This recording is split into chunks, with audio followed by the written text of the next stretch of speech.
അഫാൻ എന്ന പേര് കേൾക്കുമ്പോൾ കേരളത്തിലെ ഒരുമാതിരിപ്പെട്ട എല്ലാവരും ഒന്ന് ഭയപ്പെടും. ഇപ്പോൾ കുഞ്ഞുങ്ങളെ വരെ അഫാൻ വരുന്നു എന്ന് പറഞ്ഞാണ് ചോറിനാതെയൊക്കെ ഇരിക്കുമ്പോൾ അല്ലെങ്കിൽ കളിച്ചിട്ട് വീട്ടിൽ കയറാതെയൊക്കെ ഇരിക്കുമ്പോൾ അച്ഛനമ്മമാർ പേടിപ്പിക്കുന്നത് അഫാൻ ചുറ്റിക്കും കൊണ്ട് വരുന്നു എന്നുള്ളതാണ്. അപ്പോൾ അത്തരത്തിലേക്ക് വലിയ ഭയപ്പാടിലേക്ക് മാറിയിരിക്കുകയാണ്. 23 വയസ്സ് മാത്രമേ പ്രായമുള്ളൂ. കൊന്ന രീതി എന്ന് പറയുന്നത് റിപ്പർ ചന്ദ്രന് ശേഷം PFI രഞ്ജിത്ത് ശ്രീനിവാസനെ കൊന്നതിന് ശേഷം പിന്നെ നമ്മൾ കാണുന്നത് ചുറ്റിക ഉപയോഗിച്ച് വളരെ മൃഗീയമായി സ്വന്തം അമ്മയെയും പ്രണയിനിയെയും ബന്ധുക്കളെയും അനുജനെയൊക്കെ കൊല്ലുന്നത് ചുറ്റിക ഉപയോഗിച്ച് അതിക്രൂരമായി. ഈ അഫാൻ എന്ന് പറയുന്ന കൊടും ക്രിമിനലിന് എങ്ങനെയാണ് ഇതൊക്കെ ചെയ്യാൻ കഴിയുന്നത്? ശാസ്ത്രീയ തെളിവുകളുടെ അടിസ്ഥാനത്തിൽ തെളിവുകൾ കൃത്യമായി പോലീസ് ശേഖരിച്ചില്ലെങ്കിൽ ഇയാൾ ഊരിപ്പോവാനുള്ള സാധ്യതയുണ്ടോ? ധന്യ, ഇതിനകത്തുള്ള കാര്യമുള്ളത് ഇയാൾ ഊരിപ്പോകുമോ എന്നുള്ളതിലല്ല ചോദ്യം. കേരളത്തിലെ യുവാക്കൾക്ക് എന്തു പറ്റി, കേരളത്തിലെ ചെറുപ്പക്കാർക്ക് എന്തു പറ്റി? തന്നെ ശ്രദ്ധിച്ചിട്ടുണ്ടോ എന്ന് അറിയത്തില്ല. 2024-ലും 2025-ലും ഇത്തരത്തിൽ നടന്നിട്ടുള്ള കൊലപാതകങ്ങൾ എണ്ണം നമ്മളെ ഞെട്ടിപ്പിക്കുന്നതാണ്. ഇപ്പം തന്നെ പറഞ്ഞല്ലോ അഫാൻ എന്ന് പറയുന്ന ഒരു പേടിസ്വപ്നമാണെന്ന് പറഞ്ഞല്ലോ. അഫാനല്ല യഥാർത്ഥത്തിൽ പേടിസ്വപ്നം. കേരളത്തിലെ ചെറുപ്പക്കാരെല്ലാം ഇപ്പോൾ ഒരു പരിധിവരെ നമ്മളൊക്കെ കുട്ടികളുള്ളവരാണ്. പക്ഷേ കേരളത്തിലെ ചെറുപ്പക്കാർ, പ്രത്യേകിച്ച് ഒരു SLC കഴിഞ്ഞ ചെറുപ്പക്കാരെ സംബന്ധിച്ച് പറഞ്ഞാൽ +2 അല്ലെങ്കിൽ ഡിഗ്രി ഒക്കെയുള്ള പഠിക്കുന്ന കുട്ടികളെ ഇന്ന് കേരള സമൂഹം പഴയ കാലഘട്ടത്തിൽപ്പെട്ടവരും അല്ലെ പുതിയ കാലഘട്ടത്തിൽപ്പെട്ടവരും അതീവ ഭയത്തോടാണ് കാണുന്നത്. അത് ഇവരെന്തുകൊണ്ട് ഇത്തരത്തിലുള്ള, കാരണം ഇവർ കാണിക്കുന്ന ഇപ്പം റിപ്പർ ചന്ദ്രൻ അല്ലെങ്കിൽ അതുപോലുള്ള ഒരു മോഡൽ പണ്ടൊക്കെ നമ്മൾ കാണുന്നതെന്ന് പറഞ്ഞാൽ ഇത്തരത്തിലുള്ള കൊലപാതകങ്ങളാണ് നമ്മൾ ശ്രദ്ധയിൽപ്പെട്ടിട്ടുള്ളത്. പക്ഷേ ഇവരുടെയൊക്കെ ഒരു മോഡസ് പലപ്പോഴും ഇവരെങ്ങനെ, കാരണം ട്രെയിൻഡായിട്ടുള്ള ആളുകൾക്ക് പോലും ഒരു 5 പേരെ നിസ്സാര സമയങ്ങൾക്കുള്ളിൽ കൊലപ്പെടുത്തുക, അതും പല സ്ഥലങ്ങളിൽ പോയി കൊലപ്പെടുത്തുക. പിന്നെ അതുപോലെ തന്നെ ആ കൊലപാതകങ്ങളുടെ എല്ലാം ഒരു മോഡസ്, ഇതെല്ലാം വെച്ച് കാണുമ്പോൾ നമുക്ക് അത്ഭുതത്തോടെ മാത്രമേ ഇതിനെ കാണാൻ പറ്റൂ. ഇത് എന്തുകൊണ്ടാണ് ഇത്തരത്തിൽ സംഭവിക്കുന്നത്? ഇത് ഞെട്ടലുളവാക്കുന്ന കാര്യങ്ങളാണ്. തന്നെയുമല്ല, ഇതുമായി സമാനമായ ഈ അഫാൻ വിഷയം, അഫാനെ പോലെ തന്നെ സമാനമായ ഒരുപാട് കേസുകൾ അടുത്ത സമയത്തുണ്ടായിട്ടുണ്ട്. അടുത്ത സമയത്ത് നടന്നിട്ടുള്ള ഒരു കൊലപാതകം, തല അടിച്ചു പൊട്ടിച്ച് കുഴിയായ ഒരു കൊലപാതകം നമ്മളൊക്കെ ചർച്ച ചെയ്ത വിഷയമാണ്. പിന്നെ സ്കൂളുകളിൽ നടക്കുന്ന SLC പിന്നെ പരീക്ഷ എഴുതാൻ പോകുന്ന കുട്ടികൾ ആ സ്കൂൾ അധ്യയന ദിവസത്തിൻ്റെ അവസാന ദിവസം, ഫെയർവെൽ ദിവസം എത്തുന്നത് BMW അതുപോലുള്ള വാഹനങ്ങളിലെത്തി വലിയ പുക പറത്തി കൊണ്ട് ഭീകരാന്തരീക്ഷം സൃഷ്ടിക്കുന്നത്. അതുപോലെ തന്നെ ഈ കുട്ടികളുടെ ലഹരി ഉപയോഗം, ഇപ്പം അഫാൻ്റെ കേസിൽ പോലീസ് പറയുന്ന ലഹരി ഉപയോഗത്തെപ്പറ്റി പറയുന്നില്ല എങ്കിൽ പോലും ഈ അഫാൻ്റെ കേസിൽ ലഹരി ഉപയോഗത്തെപ്പറ്റി പോലീസിന് യഥാർത്ഥമായ തെളിവുകൾ കിട്ടിയിട്ടില്ല എങ്കിൽ പോലും കേരളത്തിൽ ഇപ്പോൾ ലഹരി ഹബ്ബാകുന്നുണ്ട് എന്നുള്ളതൊരു വലിയ യാഥാർത്ഥ്യമാണ്. യഥാർത്ഥത്തിൽ ലഹരിയുടെ ഉപയോഗവും കേരളത്തിലെ യുവാക്കളുടെ കടിഞ്ഞാൺ മാതാപിതാക്കളുടെ കയ്യിൽ നിന്ന് പോയതും ഒക്കെ തന്നെ ഒരു വലിയ ദുരന്തമാണ്. പിന്നെ ഇതിനകത്ത് മാതാപിതാക്കൾക്കും ഒരു പരിധിവരെ ഈ മൊത്തത്തിൽ കുട്ടികൾ കൈപ്പിടിയിൽ നിന്നും, കുട്ടികൾ പഴയ കാലത്തെ അച്ഛനമ്മ അല്ലെങ്കിൽ അപ്പൂപ്പൻ കൊച്ചുമകൻ മകൾ ബന്ധത്തിൽ നിന്നും മാറിയതിനകത്തിൽ കേരളത്തിലെ മാതാപിതാക്കൾക്കും പ്രധാനമായ പങ്കുണ്ട്. കാരണം ഒരിക്കലും കൺട്രോൾഡ് അല്ല മാതാപിതാക്കളുടെ പണ്ടത്തെ കാലഘട്ടത്തിൽ. ഇപ്പം ഞാനോ ധന്യയോ ഒക്കെ പഠിക്കുന്ന കാലഘട്ടത്തിലോ നമ്മളൊക്കെ വളർന്നു വന്ന കാലഘട്ടത്തിലോ മാതാപിതാക്കളോടുള്ള ഒരു കമ്മിറ്റ്മെൻറ്റ് അല്ലെങ്കിൽ അവരുടെ ഒരു ഗൈഡ് ലൈൻ, നമ്മൾ അവരുടെ കീഴിലായിരുന്നുവെങ്കിൽ ഇത് 10ാം ക്ലാസ് ആകുമ്പോൾ തന്നെ ഈ മാതാപിതാക്കൾ തന്നെ പറയും, അവൻ മുതിർന്ന കുട്ടിയല്ലേ, അല്ലെ അവൾ മുതിർന്ന കുട്ടിയല്ലേ, അവൾക്ക് അവളുടെ സ്വാതന്ത്ര്യമില്ലേ എന്ന് പറഞ്ഞ് അവരിലേക്ക് അമിതമായ സ്വാതന്ത്ര്യം അവർക്ക് ഉണ്ടാക്കി കൊടുക്കുന്ന ഒരു സാഹചര്യമുണ്ട്. അപ്പോൾ മൊത്തത്തിൽ ഇപ്പോൾ പോകുന്നത് ഇപ്പോൾ തമിഴ്നാടിനെക്കാട്ടിലോ അല്ലെങ്കിൽ ആന്ധ്രാപ്രദേശിനെക്കാട്ടിലോ അല്ലെങ്കിൽ ഇപ്പം നമ്മൾ എല്ലാത്തിനും കുറ്റപ്പെടുന്ന UP യാണ്, അല്ലെ UP, ഗുജറാത്ത് അടക്കമുള്ള സംസ്ഥാനങ്ങളെയാണ് പലപ്പോഴും പല കാര്യങ്ങൾക്കും കേരളം കുറ്റപ്പെടുത്തുന്നത്. പക്ഷേ വടക്കേ ഇന്ത്യൻ സംസ്ഥാനങ്ങളെ വെല്ലുന്ന തരത്തിലുള്ള ക്രിമിനൽ പ്രവർത്തനങ്ങളും കൊലപാതകങ്ങളും ഞെട്ടിപ്പിക്കുന്ന മയക്കുമരുന്ന് പരമ്പരകളുമാണ് കേരളത്തിൽ നടന്നുകൊണ്ടിരിക്കുന്നത്. അപ്പോൾ ഈ അഫാൻ ഒറ്റപ്പെട്ട സംഭവം മാത്രമല്ല, നമ്മളിപ്പോൾ അഫാൻ മാത്രം ചർച്ച ചെയ്യുമ്പോൾ അഫാനെ പോലെ തന്നെയുള്ള നിരവധി സംഭവങ്ങൾ ഉണ്ടാകുന്നുണ്ട്.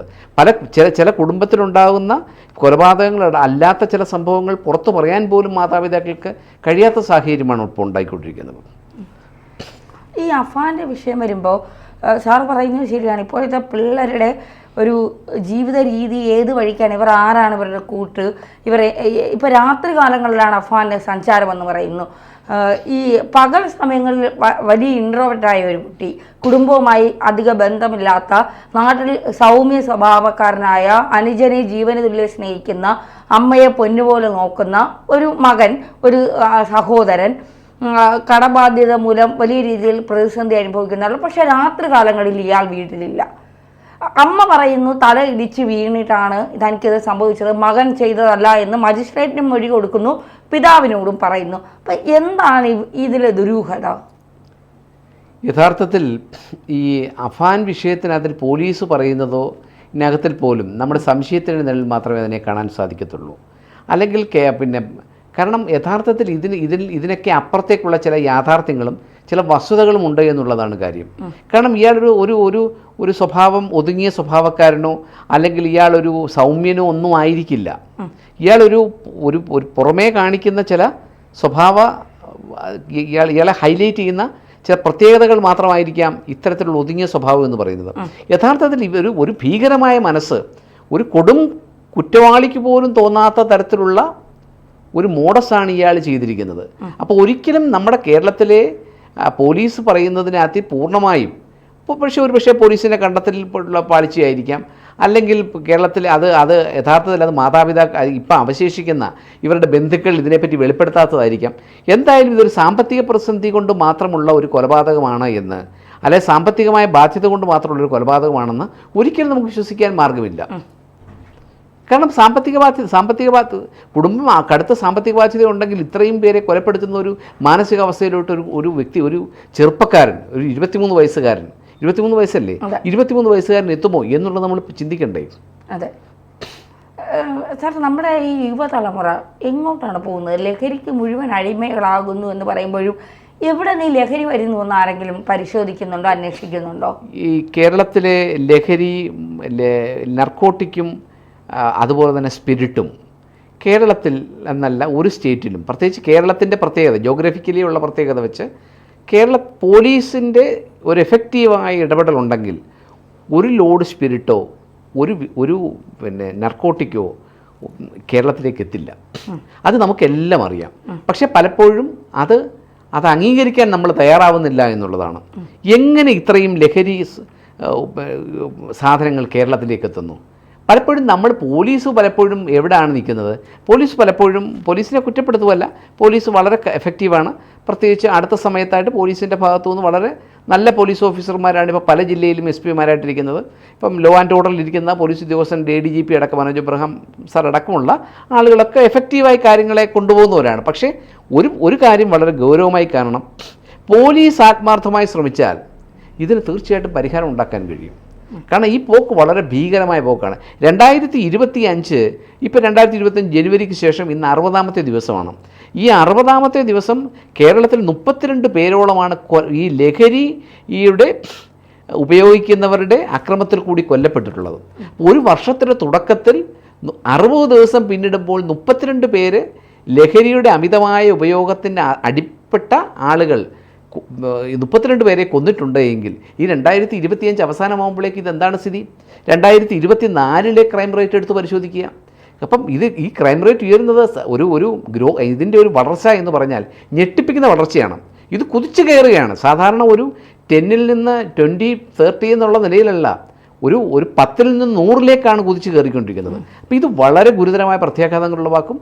ഇത് കേരളത്തിലെ പോലീസിങ്ങിൽ വളരെ കാര്യമായി പോലീസ് ആത്മാർത്ഥമായി ഇടപെട്ടാൽ, എക്സൈസും പോലീസും കാര്യമായി ഇടപെട്ട് ഇത്തരത്തിൽ, പിന്നെ മാതാപിതാക്കൾ ഒരു കുട്ടിയിൽ കാണുന്ന ചെറിയ സ്വഭാവ വ്യതിയാനം, ആ കുട്ടി എവിടെ പോകുന്നു, പലപ്പോഴും കുട്ടികൾക്ക് ഇന്ന് അമിതമായി പണം കൊടുക്കുന്നുണ്ട്.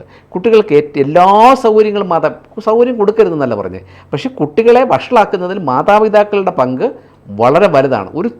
വിഷ്ണുപുരം ചന്ദ്രശേഖരൻ അക്കാര്യത്തിൽ മാതൃകയാണ്. വിഷ്ണുപുരം ചന്ദ്രശേഖരൻ കാണിച്ച മാതൃക എന്ന് പറഞ്ഞാൽ അയാൾ സമൂഹത്തോട് വിളിച്ചു പറഞ്ഞു, ഒരു കുട്ടി ഇപ്പം എൻ്റെ കുട്ടി ഒരു ലഹരി ഉപയോഗിക്കുമെങ്കിൽ ഞാൻ പറയണം, ആദ്യം വാൺ ചെയ്യണം, അതിൽ നിന്നില്ല എങ്കിൽ എന്ത് ചെയ്യണം, അതിൻ്റെ സോഴ്സ് കണ്ടെത്താൻ ശ്രമിക്കണം.